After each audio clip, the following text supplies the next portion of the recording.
Hello अस्सलाम वालेकुम। कैसे आप सभी लोग? उम्मीद करती हूँ सब लोग खैरियत से होंगे। तो लास्ट लेक्चर में हम लोगों ने जो है वो आईयूसीडी के बारे में और जो है हेमाटोकोल्पस के बारे में पढ़ा था। तो आज का लेक्चर भी जो हमारा जो है वो यूट्राइन कैविटी के बारे में ही है, जिसमें हम जो है पायोमेट्रा और बाकी डिजीज़ जो हैं वो पढ़ेंगे। तो अपना लेक्चर जो हम स्टार्ट करते हैं। तो पायोमेट्रा क्या है हमारे पास? Pyometra is a rare condition characterized by the accumulation of pus within the uterine cavity। Pyometra जो है कि हमारे पास एक रेयर कंडीशन यानी कि जो कि बिल्कुल कम कंडीशन होती है लोगों में, जो कि कैरेक्टराइज करती है। इसमें क्या होता है कि accumulation of pus यानी कि यूट्राइन कैविटी के अंदर जो है वो पस की accumulation हो जाती है। Pyometra is very rare within an incident of 0.01 to 0.5% of female patients. Pyometra जो तमाम जो है वो रेयर कंडीशन है, इसके इंसिडेंस के साथ जो है वो 0.1 to 0.5% की जो है वो फीमेल पेशेंट्स में ये कंडीशन होती है। It order for pyometra to develop there must be both an infection and blockage of cervix। ये इसमें क्या होता है कि पायोमेट्रा जो डेवलप होता है तो इसमें क्या होता है कि सर्विक्स की जो ब्लॉकेज और इन्फेक्शन जो है वो दोनों जो है वो ज़रूरी होता है, लाजमी होता है। It is most frequent seen in post mature women but it can affect younger women as well. ये जो मोस्ट फ्रिक्वेंटली नज़र आता है जो कि पोस्ट मेनोपॉजल, जो कि मेनोपॉज होते हैं, यानी कि जो 45 से 50 की एज में जो मेंसेस जो है वो स्टॉप हो जाते हैं, उस कंडीशन में जो है ये हमें नज़र आता है वुमेन्स में। पर ये जो ज़्यादातर जो है यंगर वुमेन जो होती हैं उनमें ज़्यादातर अफेक्ट होता है। साइन एंड सिम्टम्स क्या है हमारे पास पायोमेट्रा के साइन सिम्टम्स क्या होंगे? Purulent vaginal discharge with traces of blood. अब इसमें जो है वो वेजाइनल डिस्चार्ज होगा जो जिसमें जो है वो ब्लड जो है वो पाया जाएगा। उसमें हिस्ट्री ऑफ एमेनोरिया, उसमें जो है वो एमेनोरिया का मतलब होता है एब्सेंस ऑफ मेंसेस, तो इसमें जो है वो मेंसेस की ना होने की भी हिस्ट्री होगी। पोस्ट मेनोपॉजल ब्लीडिंग यानी कि पोस्ट मेनोपॉज जो कि मैंने बताया कि आफ्टर स्टॉप ऑफ मेंसेस, तो ये हमारे पास पोस्ट मेनोपॉज के बाद भी जो है वो ब्लीडिंग होगी, लोअर एब्डोमिनल पेन और टेंडरनेस होगी, और symmetrical enlargement of the uterus, और दोनों साइड का जो यूट्रस के दोनों साइड जो है वो एनलार्जमेंट होगी, नोजिया एंड वोमिटिंग होगी, डायरिया होगा और पायरेक्सिया यानी कि फीवर होगा। सोनोलॉजिकल फीचर्स क्या होंगे हमारे पास पायोमेट्रा के? In ultrasound the findings are similar to hematocolpos but with severe tenderness on probing. Ultrasound में देखेंगे कि ये जो है वो सिमिलर फाइंडिंग्स होंगी हेमाटोकोल्पस की तरह, पर ये इसमें जो है वो सीवियर टेंडरनेस होगी प्रोब रखने से।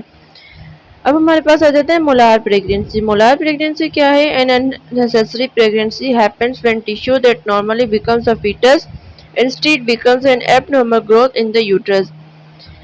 मोलार प्रेगनेंसी अनसक्सेसफुल प्रेगनेंसी होती है, जिसमें प्रेगनेंसी जो वो नहीं होती। यह तब होता है जब नॉर्मली जो है फीटस जो है वो बिकम फीटस, जो नॉर्मली जो ग्रोथ हुई होती है वो फीटस की तरह नजर आ जाती है, तो ये इसमें एबनॉर्मल ग्रोथ जो है वो यूट्रस में हमारे पास मोलार प्रेगनेंसी कहलाती है। अब है types of molar pregnancy. There are two main types of molar pregnancy depending on the balance of chromosomes in the egg. These are, यहाँ पे जो हमारे पास दो टाइप्स आती हैं मेन टाइप्स मोलार प्रेगनेंसी की, जो कि डिपेंड करती हैं क्रोमोसोम्स के बैलेंस, जो कि एग्स में जो क्रोमोसोम्स होते हैं उनके बैलेंस पे जो है मैं डिपेंड करती हैं। अब कौन सी हमारे पास दो है types? Complete moles and partial moles. Complete moles में क्या होता है? When no normal placental tissue forms and no foetus develop instead a mass of abnormal cell grow. अब कंप्लीट मोल्स में क्या है कि जब नॉर्मल प्लेसेंटल टिश्यू जो है वो फॉर्म करता है और फीटस जो डेवलप नहीं होता, तब जो है वो मास जो है वो एबनॉर्मल सेल ग्रो की जो एबनॉर्मल सेल ग्रोथ का जो मास है वो हमें नजर आता है। अब पार्शियल मोल में क्या आता है? When some normal placental tissue forms along with an abnormal fetus but the fetus did not survive longer than 3 months। Partial मोल में क्या आता है हमारे पास कि ये तब होता है जब नॉर्मल प्लेसेंटल टिश्यू जो है वो फॉर्म होते हैं, तो उसमें क्या होता है, पर उसके साथ एबनॉर्मल फीटस, यानी कि फीटस जो एबनॉर्मल होता है, पर द फीटस जो है वो सर्वाइव नहीं कर पाता ज़्यादा देर तक, यानी कि 3 मंथ से ज़्यादा जो है वो फीटस जो है वो सर्वाइव नहीं कर पाएगा। तो ये हमारे पास पार्शियल मोल आ जाता है। तो अब कॉजेज ऑफ मोलार प्रेगनेंसी क्या है हमारे पास। अब molar pregnancy is caused by an abnormally fertilised egg. Molar pregnancy जो कॉज होती है एबनॉर्मली फर्टिलाइज्ड एग जो होता है उसकी वजह से। Human cells normally contain 23 pairs of chromosomes. One chromosome in each pair come from the father, the other from the mother. अब ह्यूमन सेल्स में जो नॉर्मली जो हमारे पास कंटेन होते हैं क्रोमोसोम्स के पेयर, वो 23 पेयर्स होते हैं हमारे पास। उसमें से एक क्रोमोसोम, वन क्रोमोसोम जो है वो ईच पेयर में से एक क्रोमोसोम जो फादर से आता है और दूसरा जो क्रोमोसोम है वो मदर से आता है। In a complete molar pregnancy all of the fertilized eggs chromosomes come from the father. Complete molar pregnancy जो होती है उसमें फर्टिलाइज्ड एग्स जो हैं, जो सारे फर्टिलाइज्ड एग होते हैं उसमें क्रोमोसोम्स है, उसमें जो है वो chromosomes come from the father, जो कि सारे फादर में से आते हैं। Shortly after fertilisation the chromosome from the mother's egg are lost और inactivated and the father's chromosomes are duplicated. The egg may have had an inactive nucleus or no nucleus. Fertilisation के बाद chromosomes जो कि mother से आए होते हैं वो लॉस्ट हो जाता है या इनएक्टिव हो जाता है और फादर का क्रोमोसोम जो है वो डुप्लीकेट हो जाता है, यानी कि 2 क्रोमोसोम्स जो है वो फादर से आ जाते हैं। तो ये एग जो है वो इनएक्टिव न्यूक्लियस या न्यूक्लियस जो है उसके पास हो जाता है। In a partial molar pregnancy the mother's chromosomes remain but the father provides 2 sets of chromosome. Partial molar pregnancy में क्या होता है, मदर का क्रोमोसोम जो होता तो है पर फादर का जो है वो प्रोवाइड करते हैं 2 सेट, यानी कि मदर का भी होता है एक और उसमें फादर का भी जो है वो 2 क्रोमोसोम आ जाते हैं। उसके रिजल्ट में क्या होता है, एम्ब्रियो जो है वो 69 क्रोमोसोम हो जाते हैं इंस्टेड ऑफ 46 की बजाय उसके पास 69 क्रोमोसोम्स हो जाते हैं। This can happen when the father's chromosomes are duplicate or if 2 sperm fertilize a single egg। इसकी वजह से क्या होता है कि जब फादर के क्रोमोसोम डुप्लीकेट होते हैं या फिर 2 स्पर्म्स जो है वो एक को फर्टिलाइज करते हैं। तो ये सारे हमारे पास मोलार प्रेगनेंसी कॉजेज हैं, इसकी वजह से जो है वो मोलार प्रेगनेंसी जो है वो कॉज होती है। अब साइन एंड सिम्टम्स क्या है मोलार प्रेगनेंसी। वुमेन विथ है molar pregnancy with have a positive pregnancy test and the same early symptoms of normal pregnancy. Women अगर जो है वो मोलार प्रेगनेंसी के साथ है तो उसके जो पॉजिटिव प्रेगनेंसी जो है वो हो सकती है, जो कि वो टेस्ट करेगी तो उसमें पॉजिटिव आएगा और सेम अर्ली जैसे जो कि सिम्टम्स होते हैं नॉर्मल प्रेगनेंसी में वो सिम्टम्स होंगे। For the first 3 to 4 months there may be no signs that anything is amiss with the pregnancy. जो कि फर्स्ट के जो 3 और 4 मंथ होते हैं प्रेगनेंसी के, वो उसमें जो कोई साइन नहीं होते दैट एनीथिंग इज, जो कि प्रेगनेंसी के साथ नहीं होता। However, signs and symptoms of a molar pregnancy may then appear and then can include। जो मोलार प्रेगनेंसी के साथ सिम्टम्स होंगे वो क्या होंगे, history of amenorrhoea with confirmation of pregnancy की कंफर्मेशन होगी और एब्सेंस ऑफ जो है वो पेंसिस की जो हिस्ट्री होगी। Faster than usual growth of uterus, जैसे कि नॉर्मल प्रेगनेंसी में यूट्रस ग्रोथ करता है उसी तरह से फास्टर होगा। फास्टर देन जो यूजुअली जो ग्रोथ होती है उससे बहुत ज़्यादा जो है वो यूट्रस की ग्रोथ होगी। Dark colour vagina bleeding with passage of grape like tissue. अब डार्क कलर वजाइनल ब्लीडिंग होगी, यानी कि डार्क कलर की जो है वो वजाइना से ब्लीडिंग होगी, जिसके साथ साथ जो है वो ग्रेप लाइक जो टिश्यू जो वो भी पास होंगे। हाई ब्लड प्रेशर होगा, ब्लड प्रेशर हाई होगा, सीवियर नोजिया वोमिटिंग होगी, सीवियर लोअर एब्डोमिनल पेन होगा, फीवर होगा। Hyperthyroidism and over production of thyroid hormone which can lead to weight loss and increase appetite. Hyperthyroidism भी हो सकता है। ये क्या होता है कि ओवर प्रोडक्शन होती है थायराइड हार्मोन जो कि हमारे थायराइड में पाया जाता है, तो उसमें जो थायराइड हार्मोन होता है उसकी ओवर प्रोडक्शन हो जाती है, जिसकी वजह से भी वेट लॉस या फिर एपेटाइट जो इंक्रीज होती है। एब्सेंस ऑफ फीटल मूवमेंट और हार्ट बीट, इसमें जो है वो फीटल की मूवमेंट नहीं होगी और हार्ट बीट भी जो है वो भी एब्सेंट होगी, तो सारे साइन सिम्टम्स है। अब डायग्नोसिस क्या है? Sign and symptoms usually start to occur about 6 to 12 weeks after conception. Sign symptoms जो यूजुअली तब स्टार्ट होते हैं जब 6 to 12 वीक्स जो है वो कंसेप्शन के बाद के जो 6 से 12 वीक होते हैं तब जो है वो साइन सिम्टम्स जो है वो स्टार्ट होते हैं। In most cases, the problem is first spotted during an early ultrasound scan that usually takes place between weeks 10 to 16 of pregnancy. Heartbeat isn't detected. Most cases में क्या होता है कि जब प्रॉब्लम होती है first spotted during and early ultrasound.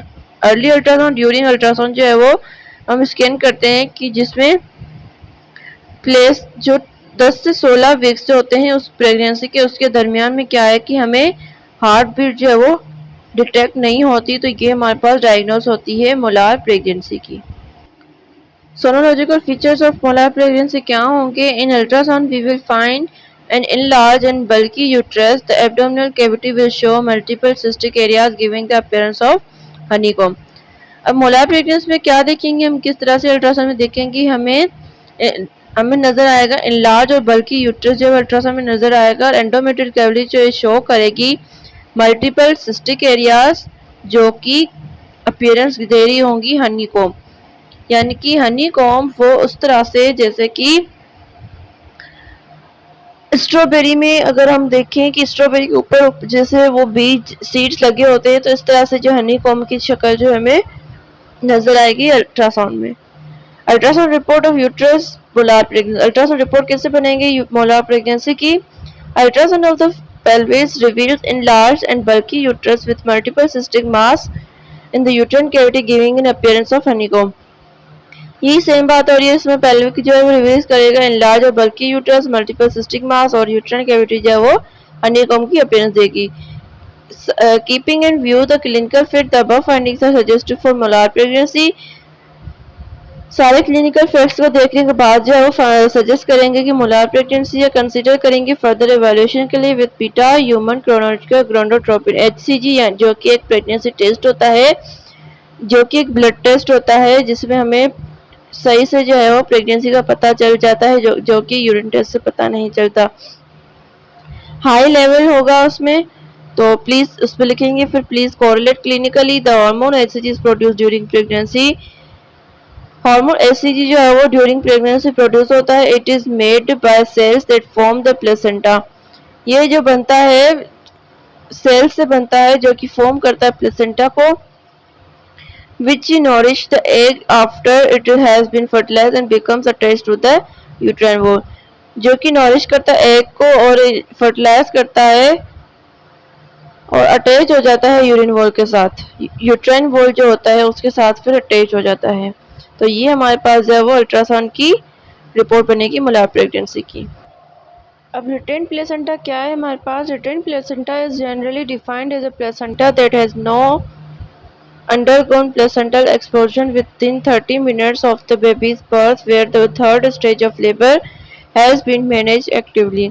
Retain placenta जो एक जनरली डिफाइन करता है प्लेसेंटा को जो कि नॉट अंडरगोन प्लेसेंटल एक्सप्लोजन, जो कि जो प्लेसेंटा की जो बनना होता है उसके विद इन 30 मिनट्स अगर वो नहीं बनता बेबी के बर्थ के 30 मिनट बाद जो एक्सपल्जन हो जाती है तो वो नहीं होता। वेयर द थर्ड स्टेज, जहाँ पे थर्ड स्टेज होती है लेबर की और वो जो एक्टिवली मैनेज करता है। There are 3 main types of retained placenta following the vagina delivery.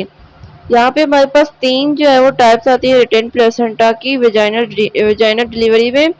Uterine atrophy आ जाती है पहले, जो कि failed contraction of the myometrium or doesn't contract enough for the placenta is separate from the wall of the uterus. अब uterine एटोपी क्या है हमारे पास? इसमें जो है वो मायोमेट्रियम की जो कंट्रैक्शन होती है वो फेल हो जाती है, या फिर जो प्लेसेंटा की जो सेपरेट होता है यूट्रस के वॉल से वो जो है कॉन्ट्रैक्ट नहीं हो पाता है, डजेंट बहुत ज़्यादा कॉन्ट्रैक्शन नहीं हो पाती है जिसकी वजह से प्लेसेंटा जो है वो सेपरेट नहीं हो पाता यूट्रस की वॉल से। सेकेंड है हमारे पास ट्रैप्ड प्लेसेंटा। ट्रैप्ड प्लेसेंटा जो है detached placenta trap behind a closed cervix. Trapped placenta ये डिटेच यानी कि प्लेसेंटा डिटेच नहीं होता, डिटेच होता है, ट्रैप्ड होता है जो सर्विक्स जो क्लोज होता है उसके पीछे ट्रैप्ड होता है, प्लेसेंटा डिटेच हो जाता है यानी कि अलग हो जाता है। Placenta accreta occurs when all or part of the placenta attach abnormally to the myometrium. Placenta accreta क्या है, अकर तब होता है जब सब सारा या फिर जो प्लेसेंटा का पार्ट होता है वो अटैच हो जाता है एबनॉर्मली मायोमेट्रियम के साथ। 3 grades of abnormal placental attachment are defined according to the depth of invasion. 3 grades होते हैं प्लेसेंटल एबनॉर्मल अटैचमेंट के, जो कि डिफाइन करते हैं डेप्थ की, जो इन्वेजन की जो डेप्थ होती है उसके अकॉर्डिंग डिफाइन करते हैं। पहले हमारे पास accreta placenta attach to the myometrium rather than being restricted to the uterine wall. Accreta हमारे पास प्लेसेंटा अटैच होता है मायोमेट्रियम के साथ और being restricted to the uterine wall, जो कि रिस्ट्रिक्ट हो जाता है यूट्राइन वॉल से। इनक्रीटा हमारे पास placenta invades into the myometrium. Placenta जो इसमें इन्वेड होता है मायोमेट्रियम में, और पेरक्रीटा क्या है हमारे पास, placenta involve through the myometrium. Percreta placenta invades होता है मायोमेट्रियम्स के थ्रू। Left untreated a retained placenta can cause severe infection or life-threatening blood loss in the mother. अगर इसको अनट्रीट छोड़ा गया तो ये रिटेन प्लेसेंटा क्या कर सकता है, सीवियर इन्फेक्शन कोज कर सकता है, लाइफ थ्रेटनिंग ब्लड, और लाइफ थ्रेटनिंग यानी कि पूरी जिंदगी के लिए जो है वो ब्लड जो है वो मदर में लॉस हो जाएगा। तो ये सारी चीज़ें हमें ध्यान रखनी है। क्लिनिकल फीचर्स क्या होंगे रिटेन प्लेसेंटा के, history of delivery of foetus with partial total retention of placenta, severe lower abdominal pain और यूरिन रिटेंशन। जो हमारे पास हिस्ट्री होगी वो डिलीवरी की होगी पार्शियल विद फीटस, फीटस की जो पार्शियल डिलीवरी होगी वो होगी, और टोटल रिटेंशन ऑफ प्लेसेंटा ये हिस्ट्री होगी, और सीवियर लोअर एब्डोमिनल पेन होगा, यूरिनरी रिटेंशन यानी कि यूरिन जो है वो रुका हो, उसमें उनको यूरिन जो है वो नहीं होगा, कम होगा। सोनोग्राफिकल फीचर्स क्या होंगे रिटर्न प्लेसेंटा के, अल्ट्रासाउंड हम देखेंगे we find enlarge and bulky uterus with blood clots and complete और pieces of placenta in the uterine cavity. इसमें हम देखेंगे अल्ट्रासाउंड में कि हमें एनलार्ज और बल्की यूट्रस नजर आएगा ब्लड क्लॉट्स के साथ, और कंप्लीट या फिर कुछ पीसेस जो प्लेसेंटा के यूट्राइन कैविटी में नजर आएंगे। अल्ट्रासाउंड रिपोर्ट कैसे बनेगी यूट्रस की, रिटेन प्लेसेंटा की, ultrasound of the pelvis reveals enlarge and bulky uterus, uterine cavity जो है वो कंटेन करेगा सिस्टिक एरिया एंड टेनरिकोस के साथ और सम पीसेस या कंप्लीट प्लेसेंटा के। तो ये हमारे पास जो अल्ट्रासाउंड की रिपोर्ट बनेगी इस तरह से। Foreign body in uterine cavity क्या है, very rare but sometime we find some foreign body within the uterine cavity. काफ़ी कम हुए पर समटाइम्स हम देखते हैं कि फॉरेन बॉडी जो है वो यूट्राइन कैविटी में पाई जाती हैं। यंग एज फीमेल्स में बिटवीन 14 to 24 ईयर्स की जो फीमेल्स होती हैं उनमें, who are hysteric schizophrenic sexually perverted. 14 to 24 years में होती हैं जो कि हिस्ट्रिक होती हैं, शिजोफ्रेनिक होती हैं, सेक्सुअली जो प्रिवर्टेड होती हैं उनमें जो है ये ज़्यादातर नज़र आती हैं। Elderly females having treatment of gynecological disorder or infertility from the local health worker where they give some herbal sticks to put in the cervix which sometimes get pushed inside the uterine cavity where it gets infected resulting in endometritis.